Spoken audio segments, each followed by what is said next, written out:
Hi, this is Laura from Divine Light Yoga, and today I'm going to be talking about how we can adapt our children's yoga classes for those with special needs.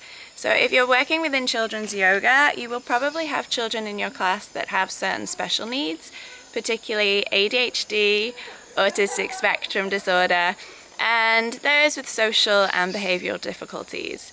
And it's really important that we enhance our classes and adapt our classes so that each of those children can fully enjoy and benefit from those classes. It's perfect and great that schools and families are finally recognizing yoga as an additional therapeutic approach to help children with special needs. So we really want to ensure that we adapt our classes so that they can fully enjoy them. So here are my top 5 techniques. My first one is partner yoga. I love partner yoga. I use it all the time, no matter what the age group, what the theme, whatever the time scale is. I always use partner yoga in my classes. So this is a great approach for children with special needs. Not only is it fun and interactive, but it helps them to develop trust. It helps to understand how to give and support others. It's a great way to develop community and friendship, which of course we want in our yoga classes.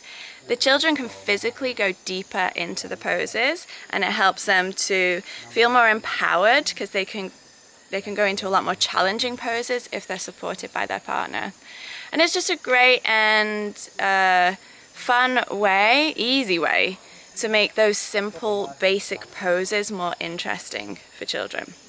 So if you're not sure of partner poses, you haven't used them before, you don't know how to use them, you can check out my blog at divine-light-yoga.com/blog, and I have an article on there on easy partner poses for all age groups and abilities.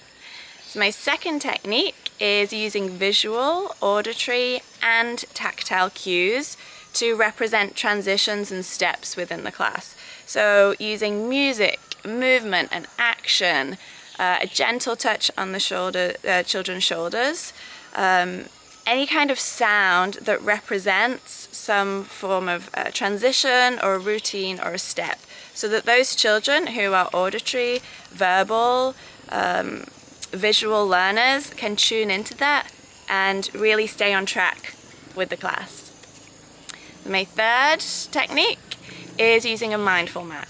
So this is a quiet, calm space. Make it look nice. Don't make it like the mat in the corner that no one wants to go to. It needs to be a nice space where children can take themselves if they're feeling a little overwhelmed, overstimulated, if they need to release some frustration, or if they just need time by themselves. It's giving children permission to take themselves away from the group for a few minutes to regain control, to self-regulate in a nice, calm, quiet space, and then they can come back to the session whenever they're ready. So a mindfulness mat, and that can be available to all children. My fourth technique is using essential oils. So I love using my oils in children and adult classes. They're a great way to enhance the mood that you're trying to create. So some of my top oils are citrus and wild orange to create a sense of energy. So if you want to energize the children. If you need to calm them down, lavender and rose are really great. So you can just spray some around the room during their relaxation or when they're coming into the class. So if you know that they're coming into the class and they're a little bit wild and hyperactive, spraying some lavender oil before they come into the class can really benefit. And then lemongrass is another great one to help balance children's emotions. So you can just put them in a water bottle and spray them around the room. If you have access to an oil burner and it's safe to burn oil or incense, then you can do that. Or you can put a little drop on the children's clothes if that is comfortable for them. So there's different ways that you can use it, but those are my top 3 oils. And then my final technique for children's yoga, for those with special needs, is moving meditations.